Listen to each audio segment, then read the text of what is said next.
May katanungan dito, para ito sa mga mahilig no sa sports gaya ng basketball player at nagdarasal no. Assalamualaikum Sheikh.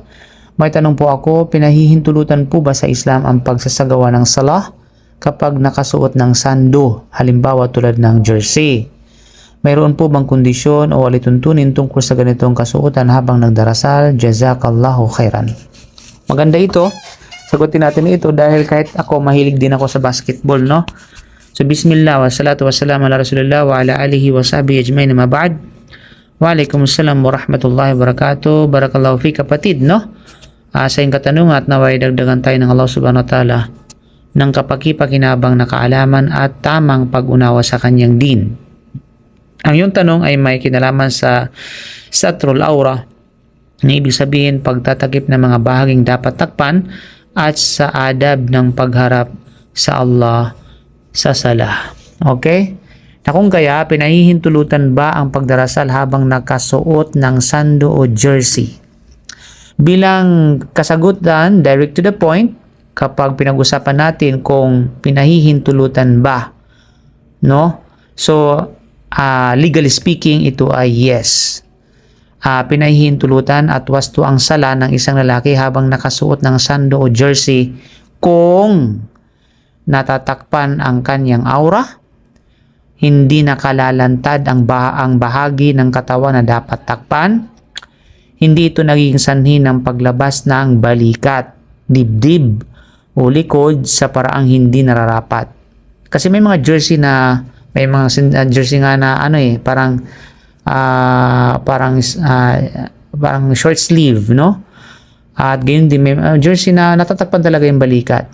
Ay ito ay malinis mula sa najasa. Subalit mas mainam at mas ganap o akmal na magsuot ng maayos at disenteng kasuotan kapag humaharap sa sala. Ang obligadong takpan sa lalaki sa sala, ayon sa karamihan ng mga ulama, ang minimum na aura ng lalaki sa sala ay mula pusod hanggang tuhod. No? Kaya kung ang jersey o sando at pantalon ay sapat upang matakpan ng bahaging ito, ang sala ay sahih, ang sala ay wasto. Sinabi ng kasabayan ng Quran sa Surah Al-A'raf, Ya bani Adam khudu zinatakum 'inda kulli masjid. O mga anak ni Adam, isuot ninyo ang inyong magandang kasuotan sa bawat pagharap sa pagsamba. So ipinapakita ng aya na ang Muslim ay hinihikayat na magsuot ng maayos at marangal na kasuotan kapag nagdarasal. Di ba? Kasi biro mo, presidente halimbawa, isang pinuno ng isang bansa, harap ka na naka-jersey ka, hindi ka papasukin. No, kailangan disente ka makipagharap sa kanya. How much more sa dakilang tagapaglikha, hari sa lahat ng hari, tagapaglikha sa lahat ng kanyang mga nilikha. Sa hadith na sinabi ng Prophet sallam regarding doon sa pagtakip ng balikat, pakinggan natin yung hadith na matatagpuan sa Sahih Bukhari sa Sahih Muslim. Sinabi ni Prophet sallam, la yusalli ahadukum fi thawbil wahidi laysa ala atiqihi minhu shay'un. Huwag magdasal ang sino man sa inyo gamit ang isang kasuutan kung wala itong anumang tumatakip sa kanyang balikat. So ano ang ibig sabihin nito?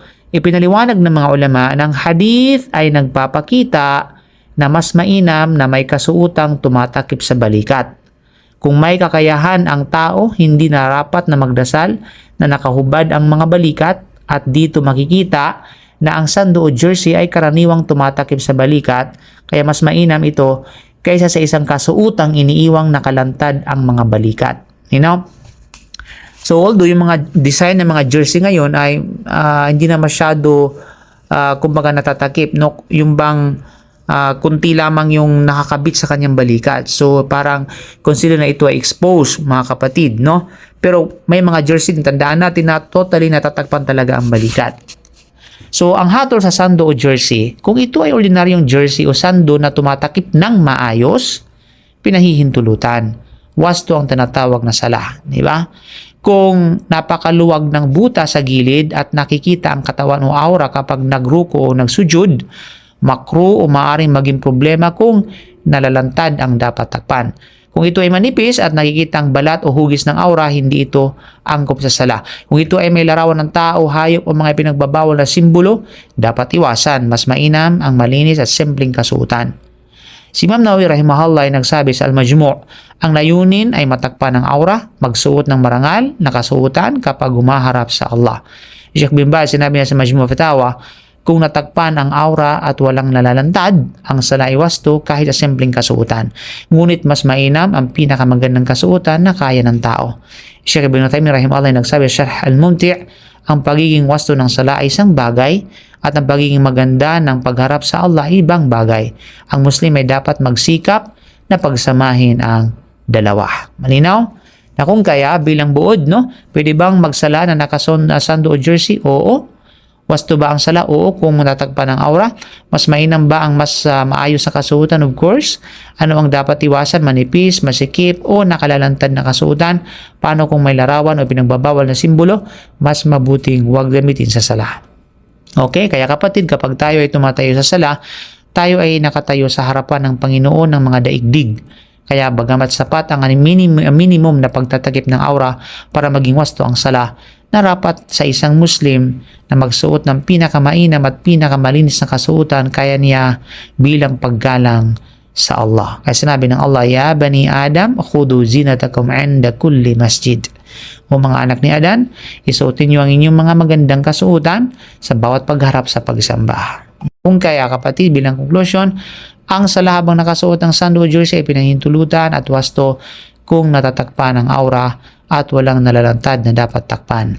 Gayunpaman, mas mainam na magsuot ng mas maayos at marangal na kasuotan kapag humaharap sa Allah sa sala. Maraming salamat. Hopefully, naliwanagan tayo. Jazakallahu khair. Subhanaka bihamdika asyhadu an la ilaha illa anta astaghfiruka wa atubu ilaik. Assalamualaikum warahmatullahi wabarakatuh.